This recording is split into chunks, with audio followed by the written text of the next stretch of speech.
The arrival. The Vakari were the monsters that monsters feared. For 12,000 years, they had dominated the galaxy through pure biological superiority. Standing 9 feet tall with armor-plated skin, for arms ending in razor claws, and senses that could detect prey across continents, they were evolution's perfect killing machines. They had conquered 600 worlds. They had exterminated species that refused submission. They had never been defeated in battle, never asked for mercy, never shown weakness. Every civilization in the galaxy lived in terror of the Vakari dominion. So when their flagship appeared in Earth's solar system requesting permission to land, the entire galaxy stopped breathing. Ambassador Elena Vasquez received the transmission in the United Nations headquarters. She was 63 years old with silver hair and eyes that had seen too many negotiations fail. Nothing in her experience had prepared her for this. This is Ambassador Elena Vasquez representing Earth. Please state your intentions. The face that appeared on screen would have given nightmares to most species.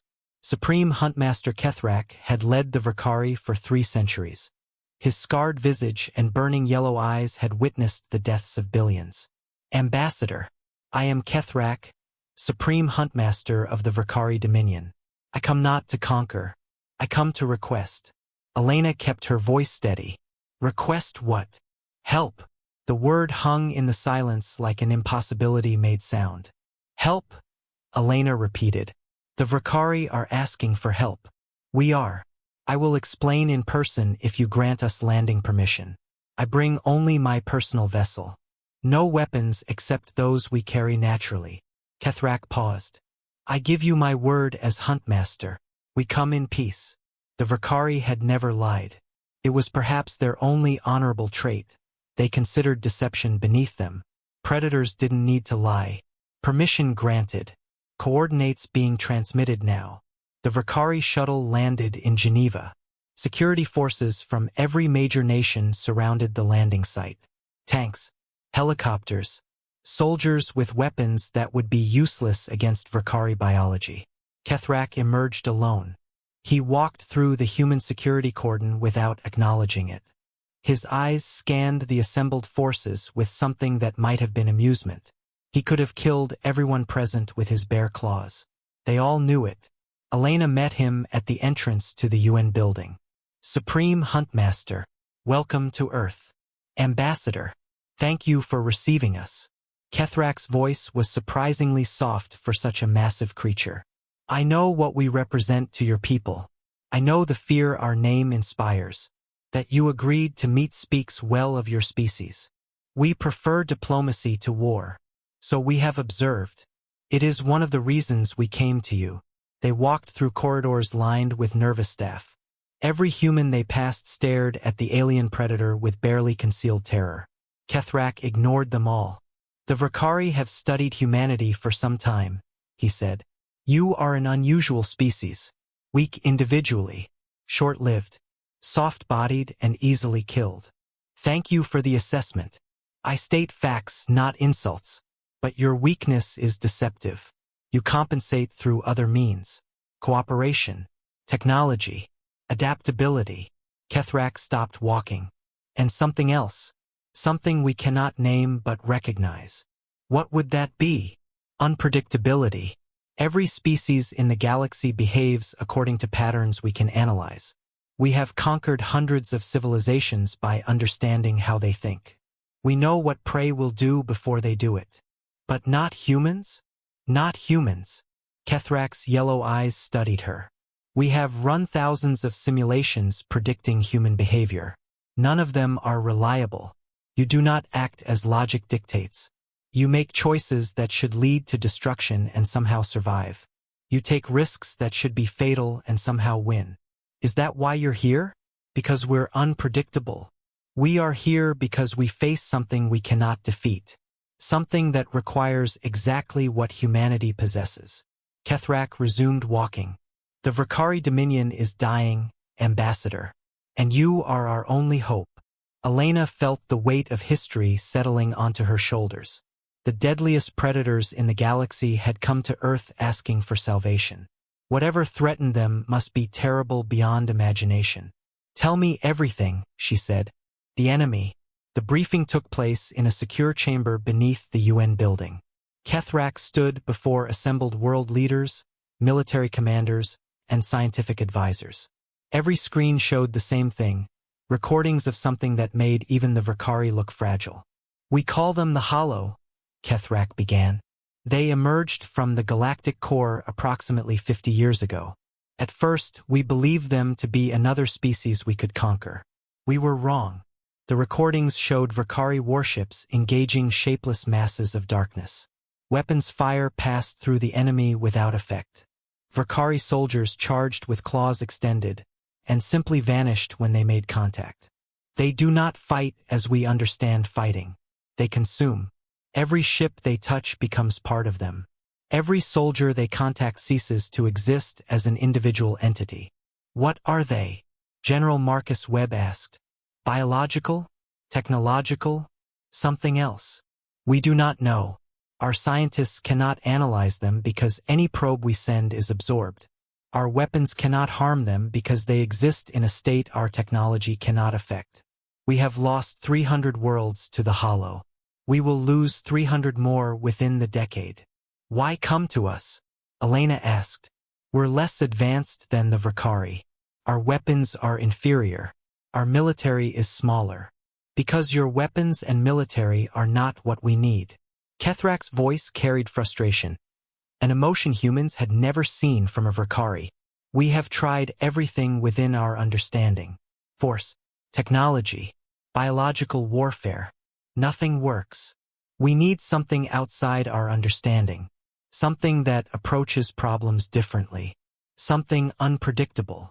Ambassador Velthax of the Galactic Council spoke via holographic transmission. The Council formally protests this meeting. The Vakari are seeking to weaponize humanity against a threat that may soon affect all species. The threat already affects all species, Kethrak growled. The Hollow do not distinguish between predator and prey. They consume everything equally. We came to humanity because they are your best hope as well as ours. Humanity is a primitive species barely capable of interstellar travel. What could they possibly offer against an enemy the Vakari cannot defeat? That is what we intend to discover. Elena raised her hand for silence. Council representative, with respect, this is a matter for Earth to decide. We will hear the Vakari's full proposal before making any decisions.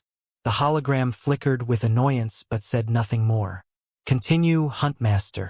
What exactly are you asking us to do? Analyze the Hollow.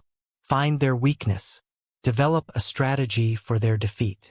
Kethrak hesitated, another emotion humans had never witnessed from his species.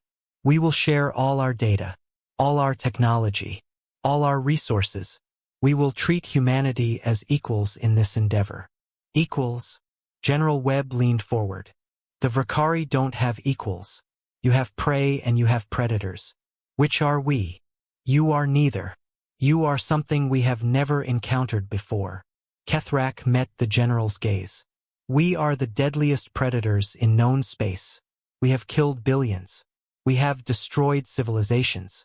We have earned every nightmare the galaxy whispers about us. And we are asking you for help. Does that not tell you something about how dangerous the Hollow truly are? Elena looked at her fellow leaders. Fear was visible on every face. But something else was visible too, curiosity. The eternal human drive to understand, to solve, to overcome. We'll need time to discuss this among ourselves, she said. You have 3 days. After that, I must return to coordinate our defensive operations. Kethrak rose to his full height. But consider this, Ambassador. The Hollow are coming. They will reach this region of space within 20 years regardless of what you decide. You can face them alone with no knowledge of their capabilities. Or you can face them alongside the most powerful military force in the galaxy. The choice seems obvious. It should be. But as I said, humans are unpredictable. The analysis. Earth's greatest minds gathered at a newly constructed facility in Switzerland. Dr. James Okonkwo led the research team. He was a theoretical physicist who had spent his career studying exotic matter and dimensional anomalies. Nothing in his experience had prepared him for what the Vakari data revealed. "They're not from our universe," he announced to the assembled scientists. "At least not entirely. The hollow exist in a state of partial dimensional displacement. They're here and not here simultaneously. Which explains why Vakari weapons don't work," Dr. Yuki Tanaka added. She was an expert in quantum mechanics. "You can't shoot something that's only partially present. The energy passes through the parts that aren't fully materialized." "Then how do they affect our reality?" General Webb demanded. "If they're not fully here, how do they consume ships and soldiers?" "They choose when to interact. They can shift their dimensional state at will, solid enough to consume, insubstantial enough to avoid counterattack." It's brilliant, really, from a survival perspective. "So how do we fight them?" Dr. Okonkwo pulled up a holographic display of Vakari weapon impacts on hollow entities. "We've been analyzing every recorded engagement. The Vakari approach was brute force, overwhelming firepower designed to destroy through sheer energy output. But the hollow don't experience energy the way normal matter does. They absorb it, convert it, use it to grow. Every attack made them stronger? Essentially, yes. The more the Vakari fought, the more they fed their enemy." Kethrak, observing from the back of the room, made a sound of frustration. "Then our entire military doctrine is useless. Your military doctrine is designed for conventional enemies. The hollow aren't conventional." Dr. Okonkwo changed the display. "But we've found something interesting. There are moments, microseconds, really, when the hollow are fully present in our dimension. They have to materialize completely to consume matter." "You're suggesting we attack during those microseconds?" "I'm suggesting something more radical." Okonkwo highlighted specific data points. "The hollow aren't attacking randomly. They're targeting specific things. Energy sources, dense matter, biological neural networks. They're hunting, just like any predator. Which means they can be baited, led, manipulated." Kethrak stepped forward. "The Vakari do not use deception. We are hunters, not tricksters. With respect, Huntmaster, that's exactly why you're losing." Elena had been listening silently. Now she spoke with quiet authority. "You've been fighting the hollow as if they were just another prey species, throwing force at a problem until it submits. Humans don't fight that way. We can't, we're not strong enough. Instead, we think. We plan. We find weaknesses and exploit them. We fight dirty. Fighting dirty is dishonorable. Fighting dirty is survival. And right now, survival is all that matters." Kethrak was silent for a long moment. Then slowly he nodded. "Teach us. Show us how humans fight. Help us become something other than what we are. That might be the hardest thing you've ever done. We are Vakari. We do not shy from difficulty." Elena smiled slightly. "Good, because what we're about to attempt has never been tried before. We're going to turn the galaxy's greatest predators into something even more dangerous." "What?" "Adaptable. The transformation." Training began immediately. Human military advisors worked with Vakari commanders, attempting to teach concepts that the predator species had never considered. Deception, misdirection, strategic retreat, psychological warfare. The results were often disastrous. "No, no, no," Colonel Diana Reyes shouted as another simulation ended in failure. "You can't just charge at the enemy the moment you see them. The plan requires patience." Huntmaster Velcron, Kethrak's second-in-command, snarled in frustration. "We are Vakari. We do not hide. We do not wait. We hunt. And that's exactly why you're losing." Reyes got in the alien's face despite being half his size. "The hollow aren't afraid of you. They don't care about your reputation or your claws or your 12,000 years of conquest. They just consume. You need to stop thinking like predators and start thinking like survivors. Sometimes surviving means running. Sometimes it means hiding. Sometimes it means letting the enemy think they've won so you can hit them when they're not expecting it. This is cowardice. This is intelligence. There's a difference." Kethrak watched the exchange from an observation platform. Beside him, Ambassador Vasquez observed the training exercises. Your people are struggling, Elena said. My people are being asked to become something we are not. It is difficult. Evolution is always difficult, but species that can't adapt don't survive. The Vakari have never needed to adapt. We have always been the strongest, the fastest, the deadliest. We shaped the galaxy to suit us rather than shaping ourselves to suit the galaxy.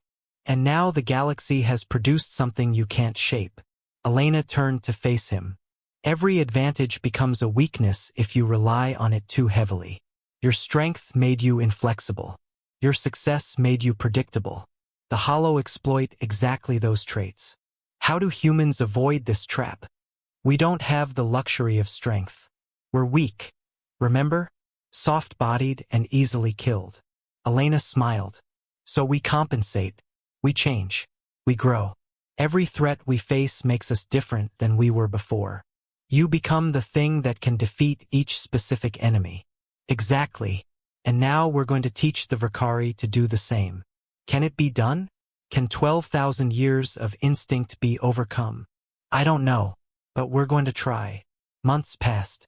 Slowly, painfully, the Vakari began to change. They learned to wait, to plan, to think before acting. They learned that retreat wasn't cowardice, it was repositioning. They learned that deception wasn't dishonorable, it was strategy. And they learned something else. Something that surprised everyone, including themselves. They learned to trust. Vakari had never trusted other species. They had conquered or killed or ignored. But the humans who worked beside them, who pushed them beyond their limits, who refused to give up no matter how many times they failed. These humans earned something the Vakari had never given anyone. Respect. Your species confuses me, Kethrak told Elena one evening. You are physically inferior to us in every way, yet you stand before us without fear. You argue with us, challenge us, demand better from us. Does that bother you? It fascinates me. Any other species would cower, would submit, would accept their place in the hierarchy. He paused. Humans do not seem to understand that they should be afraid. Oh, we understand. We're terrified. Elena met his gaze. But we don't let fear control us. We use it. Fear makes us careful, makes us clever, makes us dangerous. Perhaps that is why you survive. You feel fear but act anyway. We call it courage. Though honestly, sometimes it's just stubbornness. Kethrak made a sound that might have been laughter. Stubbornness. Yes, that I understand. The first battle. The test came sooner than anyone expected. A hollow incursion breached Vakari space near the planet Korath. 3 million inhabitants. Minimal defenses. Easy prey. Kethrak received the news aboard the human command ship Defiance. For the first time in history, Vakari and human forces would fight side by side. Traditional response would be to send our battle fleet directly against the Hollow, Kethrak said. Overwhelming force. Traditional response would get your fleet consumed, Colonel Reyes replied. We do this our way. Your way. Bait, trap, kill. The plan was deceptively simple. Human ships, faster and more maneuverable than Vakari vessels, would draw the Hollow toward a prepared killing zone. Their Vakari firepower would be concentrated in precise bursts timed to catch the enemy during their brief moments of full materialization. It required perfect coordination, perfect timing, perfect trust. All ships in position, the tactical officer reported. Hollow swarm approaching Korath. Estimated contact in 6 hours. Begin Phase 1. Human frigates screamed toward the Hollow swarm, weapons blazing. Not to damage, they knew that was impossible, but to get attention. To make the shapeless darkness notice them. The Hollow noticed. Tendrils of blackness reached toward the human ships. The frigates dodged, weaved, ran, drawing the enemy away from Korath and toward the designated kill zone. They're following, Reyes reported. Phase 2. The human ships scattered, each one taking a portion of the Hollow swarm with it. The enemy, drawn by the promise of prey, split its forces to pursue. Phase 3. The Vakari battle fleet emerged from hidden positions. But they didn't charge. They waited. weapons locked on target, fingers hovering over firing controls. "Hold," Kethrak commanded. Every instinct screamed at him to attack. 12,000 years of evolution demanded immediate action. He held. "Hold." The hollow reached for the human ships, began to materialize fully to consume their prey. Now! Every Vakari weapon fired simultaneously. The concentrated firepower struck the hollow at the precise moment of full materialization. For the first time in recorded history, the enemy took damage. Pieces of darkness shattered. Tendrils collapsed. The swarm recoiled. "They're hurt!" someone shouted. "We actually hurt them. Don't celebrate yet." Phase 4. The human ships reversed course. They'd been the bait. Now they became the hammer. Weapons that had been developed specifically for this moment, dimensional disruptors designed by Dr. Okonkwo's team, fired into the wounded hollow mass. The effect was devastating. The disruptors didn't just damage the hollow, they destabilized them, forced them fully into normal space, made them vulnerable. The Vakari needed no further invitation. Kethrak led the charge personally. His flagship plunged into the reeling swarm, weapons blazing. Around him, Vakari warriors did what they did best, killed with brutal efficiency. But now they killed smart, targeting specific points, timing their attacks, working together in ways they never had before. When the battle ended, the hollow swarm had been destroyed.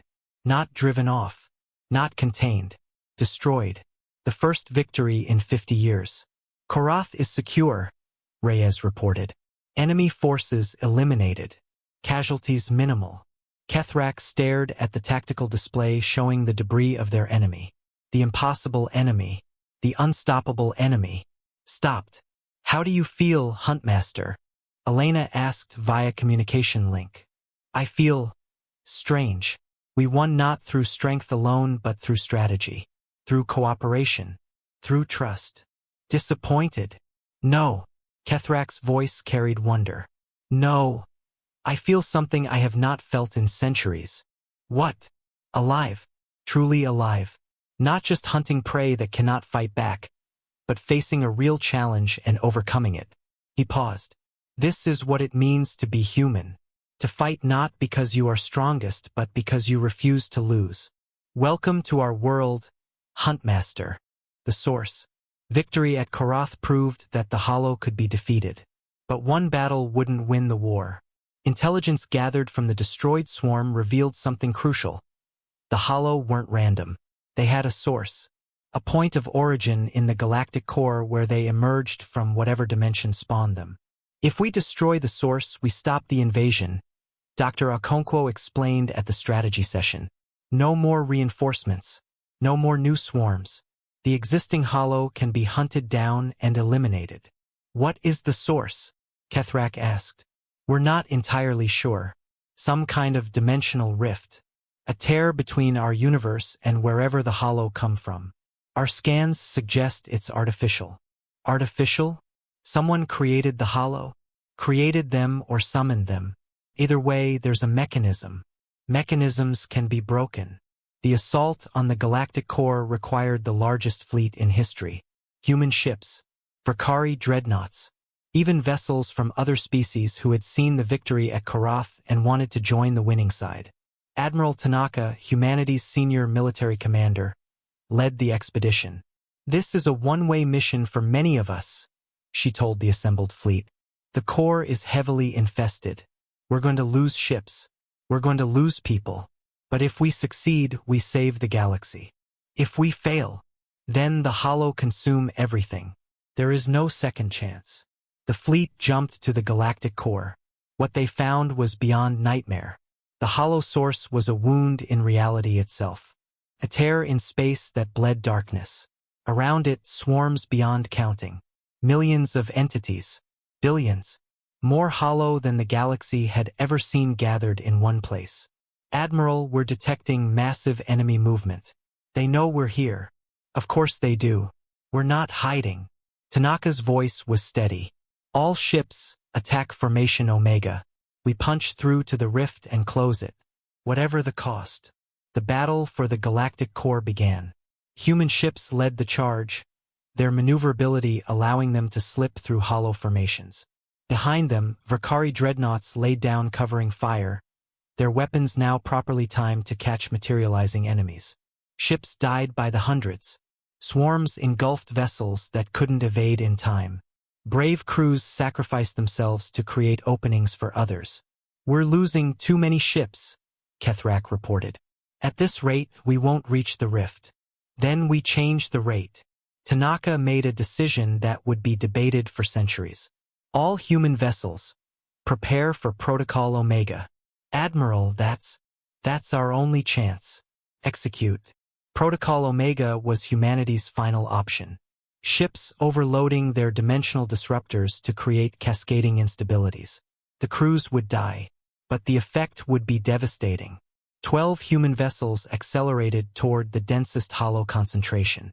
Their crews knew they wouldn't survive. They went anyway. The detonations tore holes in the hollow swarms. Millions of entities destabilized and collapsed. A path opened toward the rift. "Now!" Tanaka screamed. All remaining ships. Through the gap, the fleet surged forward. Valkyrie vessels, their hulls scarred by combat, pushed through the opening created by human sacrifice. They reached the rift, and they found something unexpected. A structure. Ancient. Massive. Clearly technological. Built around the dimensional tear like a frame around a wound. "That's what's keeping the rift open," Dr. Okonkwo reported from the science vessel. "Destroy it and the rift collapses. The hollow lose their connection to their origin dimension. Then we destroy it." Kethrak aimed his flagship at the structure. "All Valkyrie vessels, follow my lead. We end this now." The Valkyrie fleet unleashed everything. Weapons that could crack planets concentrated on a single target. The ancient structure shuddered, cracked, collapsed. The dimensional rift twisted, screamed in frequencies that hurt to hear, and then, slowly, impossibly, it began to close. The hollow throughout the galaxy felt it. Their connection to their source severed. Their coordination shattered. They became what they truly were without guidance. Mindless things that could be hunted and destroyed. The war was over. The new order. The victory celebrations lasted for months. Every species in the galaxy joined in. The hollow threat had been ended. The impossible enemy had been defeated. And they all knew who to thank. Ambassador Vasquez addressed the Galactic Council in a speech that would be remembered for millennia. Humanity was asked to help defeat an enemy that the galaxy's greatest predators couldn't beat alone. We were asked because we're different, unpredictable, adaptable. We succeeded not because we're stronger than the Valkyrie or smarter than the Council's scientists. We succeeded because we refuse to accept that any problem is unsolvable. Because we approach challenges with creativity rather than force. Because we would rather die fighting than surrender to despair. The hollow are gone, but the lesson should remain. No species, no matter how powerful, can face every threat alone. Unity is strength. Cooperation is survival. And the galaxy is better when we work together. Kethrak spoke next. "The Valkyrie have been humbled. We came to humanity as the galaxy's deadliest predators, believing we had nothing to learn from weaker species. We were wrong. Humans taught us that true strength isn't just physical power. It's the ability to change, to grow, to become what each situation requires. They made us better than we were. The Valkyrie Dominion will no longer be defined by conquest. We will be protectors, allies, partners in building a galaxy worth living in. This is humanity's gift to us. Not just victory over the hollow, but transformation. The chance to become something more than evolution made us." He turned to face Elena directly. "We came asking for help. We received salvation. The Valkyrie are forever in humanity's debt." "Then pay it forward," Elena replied. "Help the next species that needs it. Teach the next civilization that asks. That's how the debt gets settled." Agreed. The Galactic Council formally recognized humanity as a major power. Not through military strength, though human forces had proven formidable, but through something more important. Wisdom. The species that had been dismissed as primitive, soft-bodied, and easily killed had shown the galaxy how to face impossible odds, had taught predators to think like prey, had led a coalition of rivals against a common threat, and had won.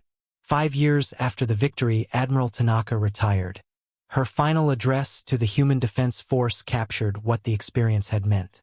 When we first met the Vakari, they saw us as weak, inferior, barely worth their attention. They learned differently. What they learned, what the galaxy learned, is that humanity's strength isn't in our muscles or our weapons. It's in our minds, our hearts, our stubborn refusal to accept defeat. The deadliest predator in known space asked us for help.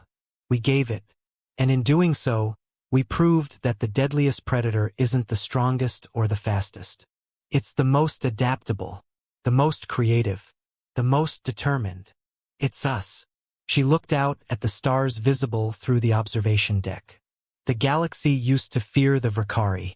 Now they respect humanity, not because we conquered anyone, but because we saved everyone. That's the kind of power that matters. That's the kind of power that lasts. The galaxy had changed. The old hierarchies of predator and prey, strong and weak, had given way to something new, something better. And at the center of it all stood humanity. Small, soft-bodied, easily killed, and absolutely unstoppable. The deadliest predators had asked for help. Humanity had given them something more. They had given them hope. The end.